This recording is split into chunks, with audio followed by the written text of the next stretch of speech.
अभी मेरा $50,000 का फंडेड अकाउंट 4% डाउन है। एंड इस मोमेंट पे हम लोग बस ये सोचते हैं कि कब हम लोग पॉजिटिव में आएंगे या फिर ब्रेक इवन में आएंगे। एंड यही टाइम होता है जब हमारा अकाउंट ब्लो होने के चांसेस बढ़ जाते हैं। अभी मेरा अकाउंट 4% ड्रॉ डाउन में है, बट मेरी साइकोलॉजी खराब नहीं हो रही, क्योंकि मुझे पता है कि मैंने ऐसी कुछ मेजर मिस्टेक नहीं की। क्योंकि अगर तुम देखोगे फेज 1 अकाउंट में मैं 3 बार ड्रॉ डाउन में गया था। 8% ड्रॉ डाउन में गया, फिर से ब्रेक इवन में आया, फिर 6% ड्रॉ डाउन में गया, फिर से ब्रेक इवन में आया, एंड देन 5% ड्रॉ डाउन तक भी गया था। इतने ड्रॉ डाउन एक्सपीरियंस करने के बाद मुझे कुछ चीजें समझी है जो मैं कुछ इस वीडियो में बताऊंगा और कुछ आने वाले वीडियोस में बताऊंगा।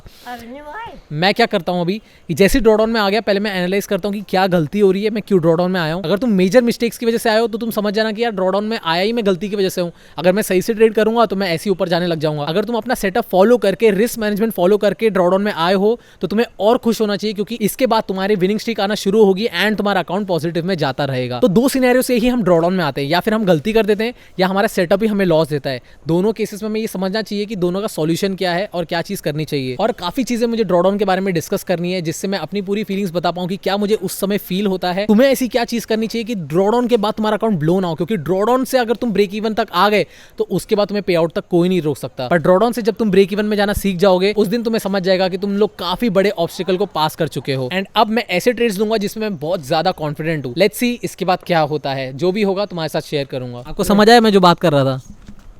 जैसे बनो रहा और कुछ नहीं, मेरे समझ में कुछ नहीं क्या बनो रहा तो क्या करूँगा, bye bye all the best. बोला